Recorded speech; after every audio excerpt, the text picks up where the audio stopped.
That Madame Blavatsky was very instrumental in founding this illustrious bookshop. You may also know that on one occasion, Aleister Crowley, who was a regular customer, is said to have made all the books disappear and reappear with a magical spell. I'm very glad to see he's not here tonight. Both Blavatsky and Aleister Crowley have walk-on roles in my new book, which covers the history of the Western engagement with Indian spirituality from the mid-19th century to the 1980s, and as my friend here said, up to the controversial Guru Rajneesh. If I had to describe the book, I suppose I do, I describe it as a journey, an excursion, a magical mystery tour, if you like, through a cast of scholars, seekers, saints, poets, occultists, swamis, and quite a few charlatans. All of them characters in that colourful pageant that has been the West's fascination with Indian spiritual teachings. I'm going to talk about a few of them tonight, but not, you'll be relieved to hear, all of them. For the purposes of the book, this search begins with a chair, and that's to be found a mile or so away from here in Eccleston Square, the headquarters of the British Buddhist Society. The chair is where the great Victorian polymath, Sir Edwin Arnold, was sitting when in 1879 he wrote an epic prose poem, The Light of Asia. That's about the life of the Buddha, the first poetic telling of the life of the Buddha. I should qualify that by saying that only part of the book was written in the chair. Other parts were scribbled on the district line, with Arnold travelling from his home in South Kensington to the offices of the Daily Telegraph in Fleet Street, where he was the paper's editor. I think I'm right saying he's the only newspaper editor that's ever written an epic poetic life of the Buddha, that maybe the editor of The Sun is working on one now. The Light of Asia, it provided a very romantic picture of the Buddha's life. And you can imagine the story of him meditating under the Bodhi tree could almost have been illustrated by pre-Raphaelite painters like Burne-Jones. Extraordinarily, the book went on to sell more than 1 million copies in Britain and America, and was translated into countless languages around the world. I don't have a picture of Sir Edwin to show you. Has anybody here seen a picture of Sir Edwin Arnold? No, nobody has. Well, put in your mind the image of a very distinguished looking man, formally dressed in a frock coat, wing collar and cravat, with a cavalier's beard and a swept-back wings of greying hair. He was a great eminent Victorian. He'd been the principal of a college in Pune, where he developed an interest in Eastern philosophy. He learned Sanskrit, one of the 19 languages that he could eventually speak. And he went on to publish The Light Celestial, a translation of the Bhagavad Gita.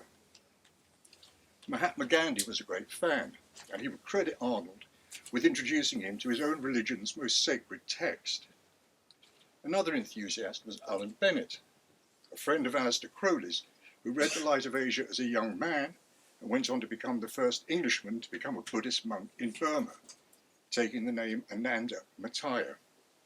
I'll come to him a bit later. I'm going to take off my jacket, it's rather warm here.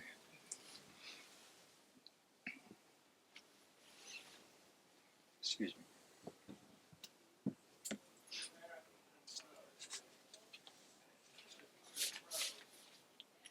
Late Victorian and early Edwardian England was a time of great ferment, questioning of Christian teachings and of new fads and enthusiasms, from natural living and food reform to anti-vivisection and social hygiene, along with the growth of all manner of new groups and societies. Edwin Arnold and Gandhi were both committee members of the London Vegetarian Society. There was the Theosophical Society and the Spiritualist Association. There were free thought groups and a growing interest in Eastern philosophy and spiritual teachings. One of those interesting characters I mentioned was a woman named Annie Besant.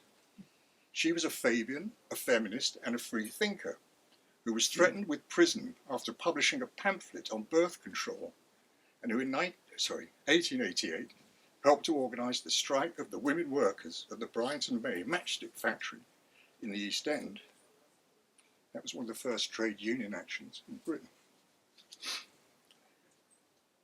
It was after reading Blavatsky's book, The Secret Doctrine, and then meeting Blavatsky herself, that Besant became a theosophist.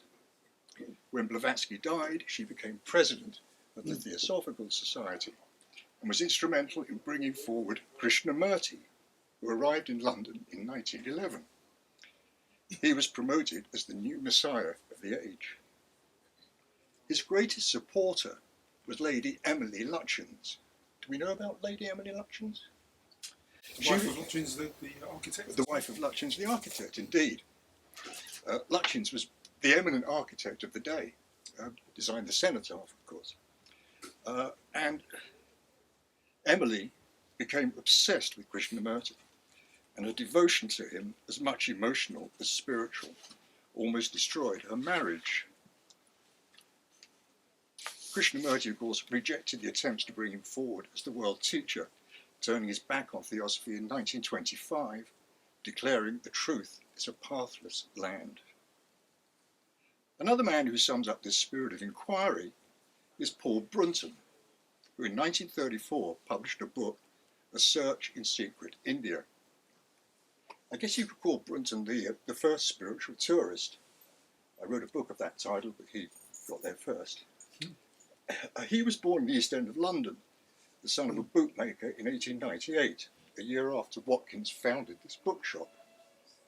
His real name was Hyman Isaacs, but like many sons of Jewish immigrants, he changed his name, firstly to Raphael Hurst, and then to Paul Brunton.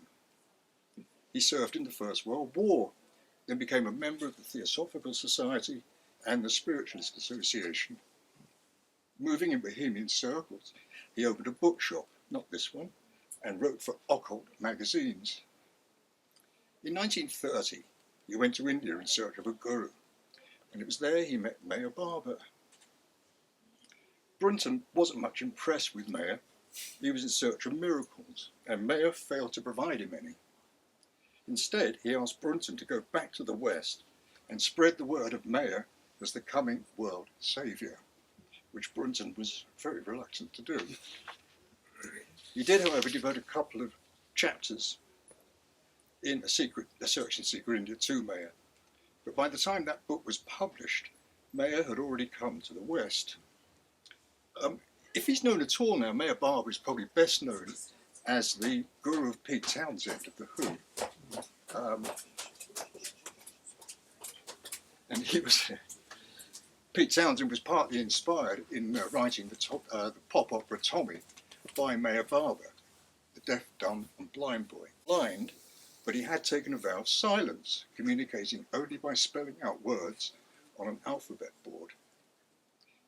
His utterances tended to be necessarily scarce, as you can imagine, although he is credited with coining the adage, "Don't worry, be happy," which later launched a hit record and 1 million badges and bumper stickers. Nonetheless, he seemed to have had a very powerful, almost hypnotic effect on people. Christmas Humphreys, the QC and founder of the British Buddhist Society, met Meher in London and said, quote, "He literally radiated love." Meher had a particularly powerful effect on women, which, as we've seen with Emily Lutyens and Krishnamurti, seemed to be the case with a number of the first Indian gurus and swamis to come to the West. Before that, when Swami Vivekananda spoke at the World Parliament of Religions in Chicago in 1893, he was besieged by women admirers, including Annie Besant, who was there as a representative of the Theosophical Society, and who described him as purposeful, virile and strong, a man among men. There was another devotee of his called Mrs. Roxy Blodgett, fantastic name, and she became a devotee. She put her finger on what Vivekananda's appeal was when she described how the child side of his character was, quote, "a constant appeal to the mother quality in all good women."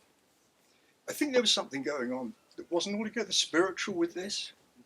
I think that what these figures somehow appeared to be, to women of a certain type, certain class perhaps, was a very romantic alternative to the kind of staid Edwardian picture of manhood at that time. These were very romantic figures. So in England and later in America, Mayor Barber gathered around himself a group of devoted followers, upper middle class, wealthy, usually artistic, bohemian, all of them women, whom he called his lovers. And he meant that in a spiritual sense. He was strictly celibate. Contemporary accounts of the day, and these are extraordinary if you read these, describe Mayer's followers simply weeping profusely, simply because he was in their presence.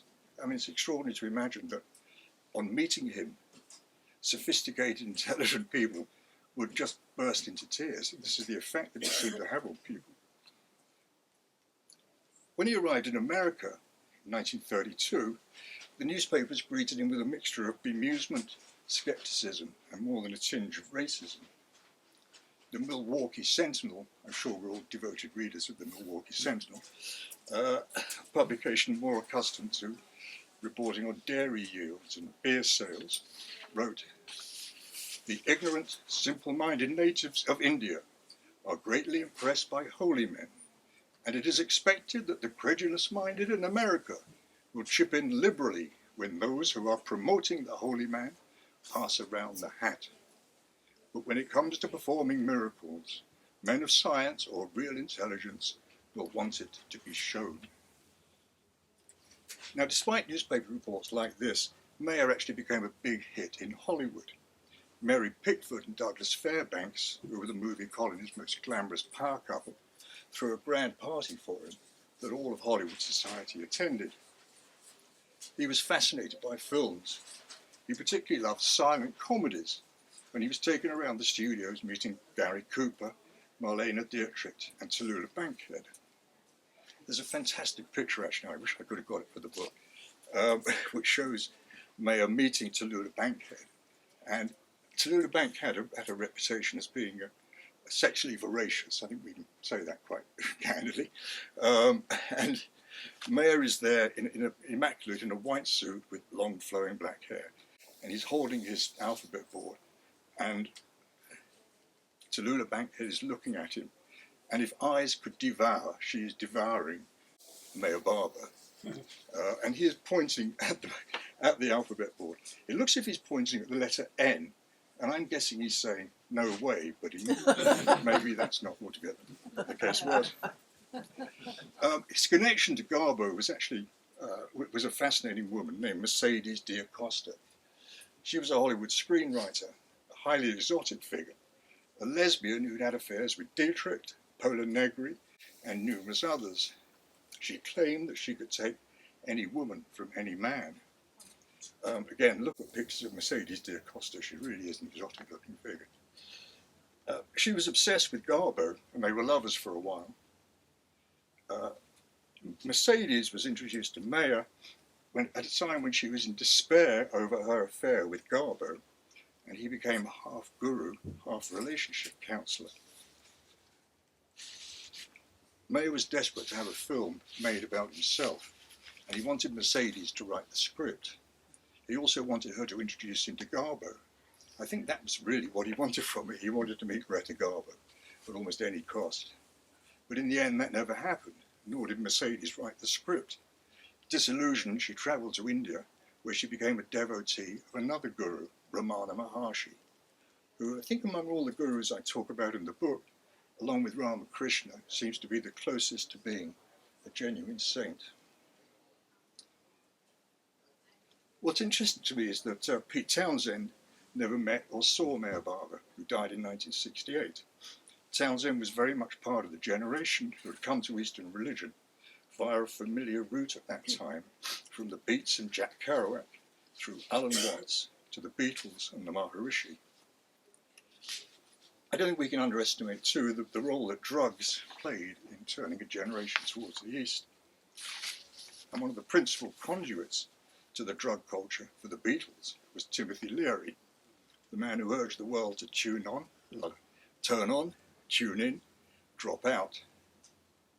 When Leary and Aldous Huxley, who wrote The Doors of Perception, first took psychedelics, they equated the experience to the state of enlightenment, or satori, described in Eastern spiritual texts, and their books in turn became guidebooks for the drug culture. John Lennon was inspired to write Tomorrow Never Knows on the Revolver album by reading Timothy Leary and Richard Alpert's book, The Psychedelic Experience, which was based in turn on an ancient funerary text that became known as the Tibetan Book of the Dead. That book was based on manuscripts that had been acquired by a British army officer in Tibet in 1919, who then passed them on to an American anthropologist, Walter Evans Wentz, in Darjeeling. I think it's very interesting, this kind of traffic in ancient wisdom and the way these things emerge and are passed around from one thing to the other, and of course become something completely different. I'm sure whoever, the Bard, I'm not going to pronounce this correctly, but the Bardastos, somebody will help me to pronounce the Tibetan Book of the Dead. Sorry? Thank you very much. Thank you. I'm sure whomever wrote that, and it's probably written by a number of people, would never have imagined that it would be a guidebook for Timothy Leary or for drug experiences, for that matter. Richard Alpert, like Paul Brunton before him, he went to India in search of a guru and became one himself, taking the name Ram Dass and writing a book, Be Here Now, which became one of the great counterculture books of the era. Leary too became a guru, but of a slightly different sort. I'm going to just read a little bit here that I hope gives you a flavour of who Timothy Leary was and how he viewed Indian spirituality through a psychedelic lens. In the spring of 1962, Timothy Leary, a Harvard psychologist who had recently begun conducting experiments with the psychedelic drugs psilocybin and LSD, visited a Ramakrishna ashram in Boston, run by a former Air Force major turned Vedanta Hindu monk named Fred Swain. Leary, a rambunctious Irish-American whose colourful CV included being court-martialed during his time as a cadet at West Point Military Academy, had been introduced to magic mushrooms while on a trip to Mexico in 1960. Fred Swain had also ingested magic mushrooms in Mexico with the anthropologist Gordon Wasson, and after taking LSD with Leary at his home, Swain invited Leary to visit his ashram with a view to leading some of his students through an LSD session. On the anointed day, Leary arrived at the ashram. In a mood of sacramental reverence, LSD was placed in chalices on an altar adorned with incense and flowers. The LSD was then mixed with holy water from the Ganges, blessed and drunk. As the drug took hold, the group moved to the shrine room, sitting Indian style on cushions, chanting Hindu mantras, the pungent aroma of incense perfuming the air. Swain had already acquainted Leary with the teachings of Ramakrishna and what Leary would describe as the psychedelic pantheon of gods in Hinduism. Now, as the holy folk got high, the shrine room began to take on the aspect of a living Purana, or Hindu mythological text. Leary felt himself transforming into the god Shiva. A Vedanta nun crawled into his lap, whom Leary, naturally, saw as Shiva's consort, Shakti. The incense smoke rose, Leary wrote, essence of holy India, reek of Kaligat Temple, Calcutta, holy scent of Ram Mandir, Benares and Jagannath Puri and Konarak. Ramakrishna's statue breathed and his eyes twinkled the message. Vivekananda's brown face beamed and winked. Christ grinned to be joined again by his celestial brothers. The rare wood walls breathed. The sacred Kundalini serpent uncoiled up the bronzed candelabra to the 1,000-petaled lotus blossom. This was the fulcrum moment of eternity, the exact second of consciousness, fragile, omniscient. God was present and spoke to us in silence.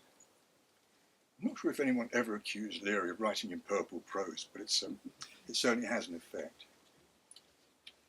Leary maintained that he was a Hindu from that moment on. No, that's not the way to say it. I recognized that day in the temple that we are all Hindus in our essence. We are all Hindu gods and goddesses, laughing Krishna, immutable Brahma, yes, and Asiatic sensual Shiva. Stern Kali with bloody hands, undulant flowering Lakshmi, multi-armed Vishnu, noble Rama.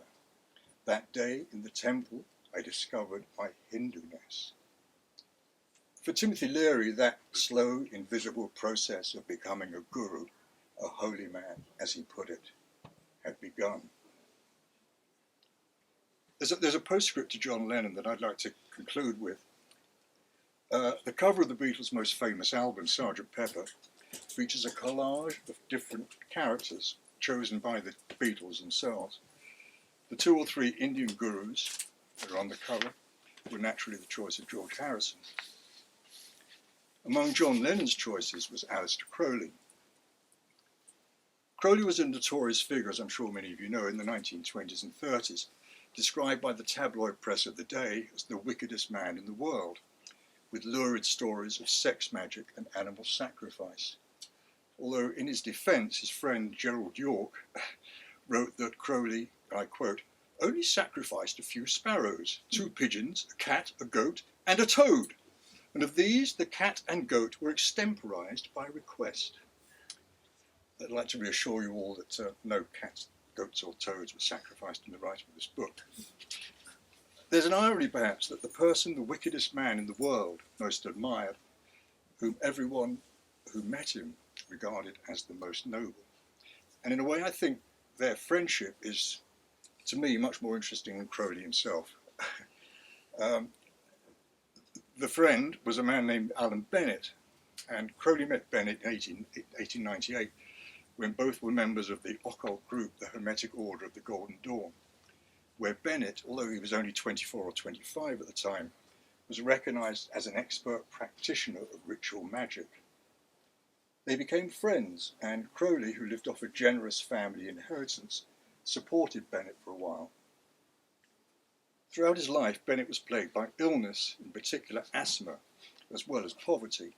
And in 1900, Crowley borrowed money from his mistress, which of course he never paid back, to pay for Bennett to sail to Ceylon, where the climate was more healthy. It was there that Bennett dived deeper into his interest in Buddhism. Begun, if you remember, reading Sir Edwin Arnold's The Light of Asia. There's a tremendous circularity about all of these stories. It's like a daisy chain. Everybody is connected. Everybody passes on the message to the next person. So it was there that Bennett dived deeper into his interest in Buddhism, and that eventually led to a separation of the paths with Crowley. Crowley pursued his occult interests, founding his own religion, Thelema. But Bennett was, and I quote, done with magic, as Crowley called it. Bennett wrote, no Buddhist will consider it worthwhile to pass from the crystalline clearness of his own religion to this involved obscurity. Acquiring worldly powers, he wrote, was a pointless and futile pursuit. The greatest miracle was the miracle of the power of truth to conquer falsehood. Even when the truth is hard to bear, when the falsehood appeals to every hope and passion in our hearts. From Ceylon, Bennett travelled to Burma, which is where he was ordained as a Buddhist monk. In 1908, he returned briefly to England to spread the Buddhist teachings, being put up in a house in Barnes and giving talks at various meetings around London, including at the Battersea Town Hall, where he spoke to a reported audience of almost 1,000 people. He returned to Burma, but by now his health was worsening. A visitor described how he could barely walk across the room without bringing on an asthma attack, and his skin was yellow as a Burman's with jaundice. In 1916, he returned to London, poor and ailing, living firstly in a hostel for the poor, and then in a small, dingy, rented room in Eccles Road, Battersea. He continued to edit a magazine, the Buddhist Review. His assistant was the young Raphael Hurst, who later became Paul Brunton, of course. Bennett died on the 9th of March 1923 at the age of 51, with a member of the Buddhist Society at his bedside. It was recorded that his dying wish was to give his last few pence to a beggar he heard passing beneath his window. He was buried in Morden Cemetery in South London. This white Buddhist, as Paul Brunton would later write, whose ship has sailed for the infinite waters of Nirvana. There was no memorial stone placed at his grave. Thank you very much.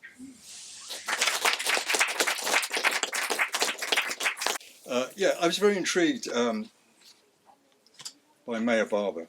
He's an extraordinary character in all sorts of ways, and I'm still not sure what to make of him, actually. Maybe somebody here could fully enlighten me what to make of Mayor Barber. But one of the things that he was particularly interested in, was associated with, was that he devoted a great deal of his time to seeking out and caring for masts, M-A-S-T-S. Masts were people whom other people would regard as mad, insane, crazy, but whom Mayor Barber regarded as God-intoxicated and take care of them and look after them. And I'd like to read about one particular mast called Karim. There's an extraordinary story of one such mast named Karim Barber, to whom Mayor Barber devoted his attentions for a number of weeks in 1940. Mayor had first encountered Karim in Calcutta, sitting on a pavement against a wall. He was clad in filthy rags, with skeins of steel wire around his neck, his hair and beard thick, dirty and matted, but with eyes that shone like burnished swords. He was said to have sat at that same spot for 6 years. Sometime later, Mayor dispatched a disciple known as Kaka to Calcutta to bring Karim to his ashram at Ranchi, where Mayor was staying. Kaka found the master seated at his customary spot, but when Kaka asked him to come with him, Karim simply laughed. Kaka went to buy a tunic and loincloth and returned to the spot, where he enlisted the help of 2 interested Muslims and hailed a Victoria cab. When he invited Karim to exchange his rags for clothes, the master rose without a word and allowed himself to be dressed in the street. By this time a small crowd had gathered, for Karim, we are told, was locally venerated as a holy man.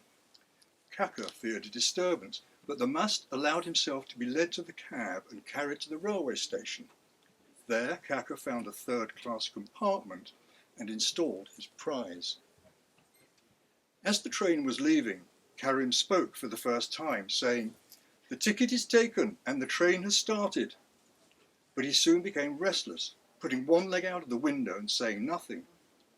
Kaka assumed he wished to visit the toilet. This was the case, and when the master had relieved himself, he picked out 3 or 4 coins of 1 or 2 annas and an odd copper piece from his ordure, washed them thoroughly under the tap, tossed them in his mouth and swallowed them. It later became apparent that this was a regular practice of his. At Ranchi, the master was lodged in a special room, where Mayor Barber would go several times a day to feed him and sit alone with him. The master was usually silent, but from time to time would utter some short phrase with the sudden vigour of a lid blowing off a boiling kettle. Sometimes, as Mayor sat with him, Karim would laugh and sing, and sometimes he could be heard in the dead of night singing to himself. A few weeks later, Mayor returned to his main ashram, Meherabad, taking Karim with him. The mast was installed in a special hut with a bamboo lattice screen. After 2 weeks, Mayor announced that his work with Karim was over, and Kaka was instructed to return him to his pavement in Calcutta. There was a dispensary nearby, and the doctor undertook to feed Karim regularly, sufficient money being left for the purpose. Mayor Barber would visit Calcutta on several occasions after that, but he did not see Karim again. Make of all that what you will. Very happy to answer any questions. I wasn't aware of the tensions between Lutyens and his wife via Krishnamurti, but Lutyens built the British Medical Society on Tavistock Place. Right. And originally that was going to be the Theosophical Society's centre. Yeah. So there must have been some goodwill there somehow. There was internal divisions in the Theosophical Society, membership change. Basically, nobody was holding enough folding. It's that lovely building. It's the British Medical Society. It's a strange building. I've been inside. It's got slightly It doesn't look medical. It's got a strange, Does it look more theosophical than medical? yeah, it's just got nice round edges, and it's out of date for when it's built in the 20s. It's got this strange, it's got a lovely little garden. Right. So something positive come out of it. Right. Lutchin's built. Yeah, I didn't know that. Yeah, I think he was probably strong-armed into designing that rather by his wife. But I mean, what happened was that Krishnamurti would travel quite a bit. He came here. Emily Lutchins was there at the station waiting to greet him, with great sort of excitement and expectation, because she was already quite active in the Theosophical Society by then. She became, I think, completely infatuated by him. And she admits as much in her autobiography. She doesn't use the word infatuation, but certainly that's the impression given. And he would travel quite a lot, and she would leave her family behind to follow him and be with him. And I think Edwin got rather tired of this, not simply because he was picking up the bill. He was the preeminent architect of his time. So absolutely. If you see the place in Delhi, if you ever see the law centre, that huge area. He designed New Delhi, capital of British India at that time. Yeah. Hello. The first ascended master was written by Voltaire. Okay. Saint-Germain. Yeah. And the idea was how to de-Christianize the West. Right. Because they wanted to de-exclusivize the resurrected Christ by creating a busload of resurrected masters. Master DK, Master PJ. They just came up, as Blavatsky was smoking hashish, came up with new masters. Right. But behind all this, Voltaire was a Freemasonic Le Neuf Sir lodge. Blavatsky was a 33-degree Masonic lodge.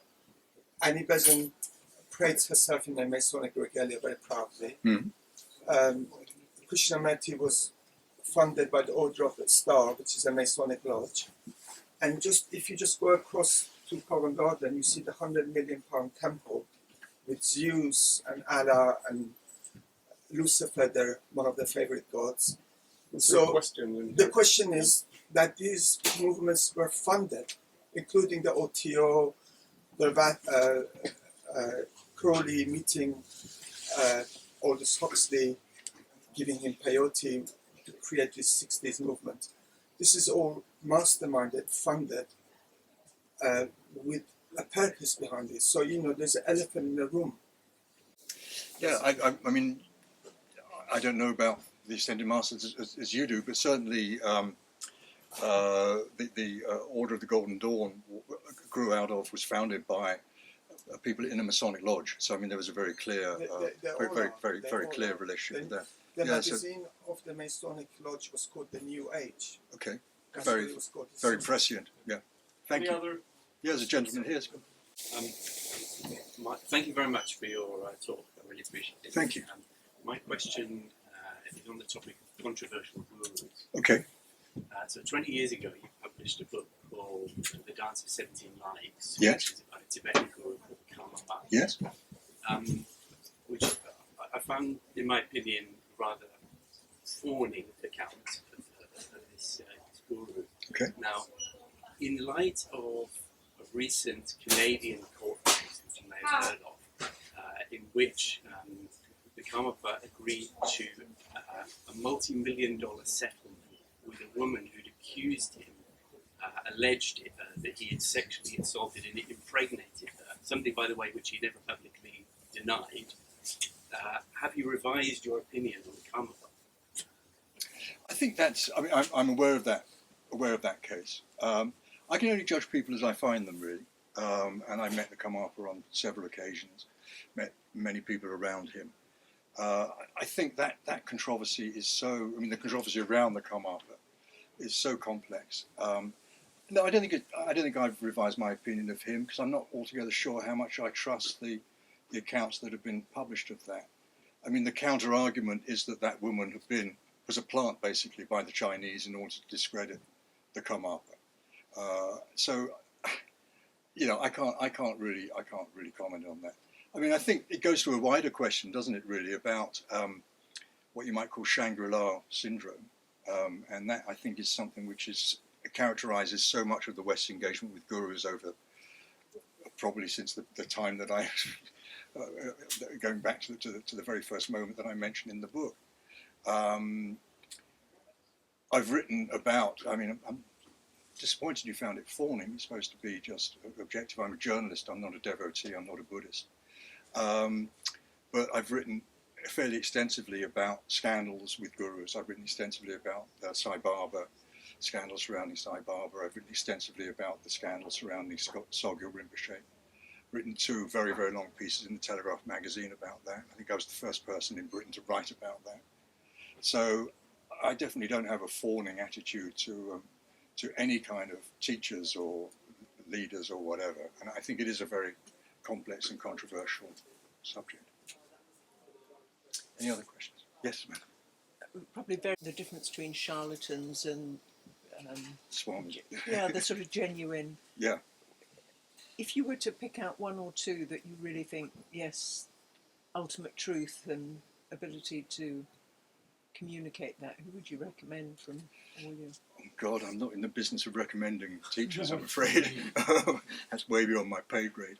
I think or just your own sense. Yeah, I mean, the people that I think I emerged from my researches with the greatest respect for in the context of this book, Swami Vivekananda, who I didn't know a great deal about, but was very interested to read a lot more about, and Ramana Maharshi.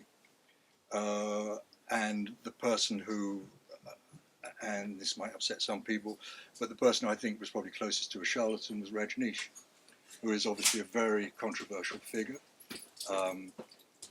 One of the things that interests me about Rajneesh is, as you may know, may not know, after he fled from America under investigation for tax fraud and immigration fraud and all manner of things, taking his gold watches with him, but having to leave the 92 Rolls Royces behind, he then went to India and miraculously his name changed to Osho. And if you now look at all the books that are coming out of the Osho organization, there's no mention of 92 Rolls Royces or gold watches. I think I should qualify that by saying I do think he was a brilliant man. I think he was a brilliant man. And I think that he was, as a teacher, the time was absolutely, when I say right, I don't mean that as a judgment, but the time was kind of perfect for him to emerge at the time he did. You may know that in India, he started as a philosopher, and when he sort of morphed into a guru, he was known as the free sex guru because part of his message, part of his teaching, was about liberation, about liberating ourselves from the constraints of society, from all the conventions of society. I'm simplifying horribly, but you get the point. And I think his appeal probably to a lot of people at that time was coming, as he did in the 70s through the 80s, in the wake of the hippie movement, with a creed of sort of a sexual liberation. I think that gelled perfectly with Rajneesh, I should say, and also what was happening with the human potential movement in California at that time at Esalen, group therapy and all those kinds of things.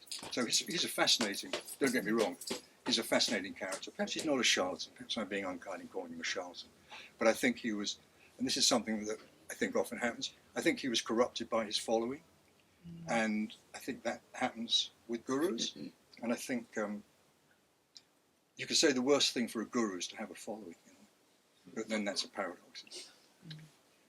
I wondered what your own relationship with Shangri-La syndrome is or was. Has that changed?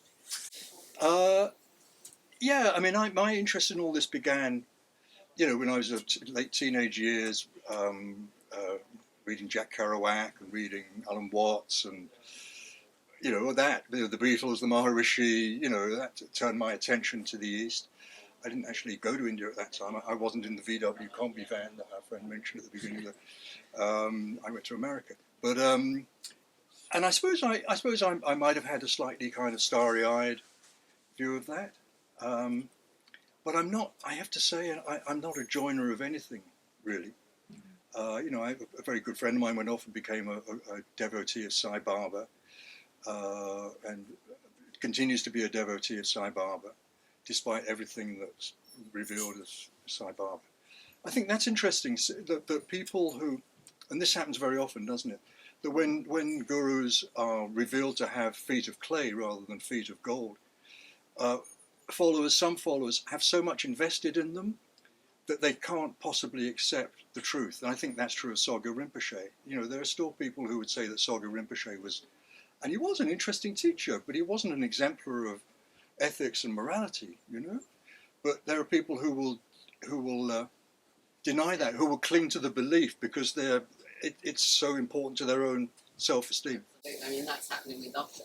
Bhagwan right now, because Is it? my partner is, you know, my partner's 80 and he was a big part of that whole I'd be interested to hear about that. I'm a journalist, and Okay. I always was sceptical about him, about Bhagwan, and we used to argue about it. So he has only recently come around because there've been, you know, there was a big article in the Sunday Times about the sexual abuse in the commune. I mean, it started with Wild Wild Country, but it's come Yeah, which is a great film. Yeah. really great. I mean, and actually, it was the generation of my son that introduced me to that. They were the ones that watched that and told us about it. You know. Anyway, but exactly the same thing that you're talking about is happening within that community. So Okay. some people refuse to look at anything that went on, and others, like my partner, has had to really look at himself and look at what happened. You know. And actually, I've seen him grow through that. Okay, well, that's interesting. It really has. I think one of the interesting things about Rajneesh was before he went to Oregon, when the first ashram in Pune, and as I just mentioned, there was this sort of interesting collision between his teachings and what was happening at Esalen and the group therapy sessions that were happening at Esalen. And a lot of kind of teachers from Esalen went to Pune and became devotees of Rajneesh and started adopting Swami, calling themselves Swami Tata. A guy called Paul Lowe was one. And the group therapy sessions that have been going on in California at Esalen were sort of, the brakes were taken off at Pune. And so while some of the confrontations at Esalen would have been quite sort of aggressive and people speaking their mind and you know, catharsis, at Pune they became, some of them just like kind of uninhibited sex sessions, and then violent, people having their arms and legs broken and bruises, so much so that the local hospital in Pune, when people were taken in there, they had a sort of euphemism for it, fell off a ladder at Rajneesh ashram, you know, and they couldn't admit broke their leg because somebody was so outright aggressive. So I mean, I think he took the lid off people's emotions in some ways that may have been therapeutic and cathartic, but in other ways that were pretty unsavory and dangerous, I think. I mean, it has led to a lot of the work that is around personal development work. That has, Sure. You know, that has evolved, developed, boundaries a bit. I mean, all the kind of 40-year-olds now are all putting in have put in loads of boundaries around all of that stuff and made it safe. So it didn't come from all of that. Yeah, no, interesting, a very interesting sort of moment, really. Thank you so much. It's been great. Thank you.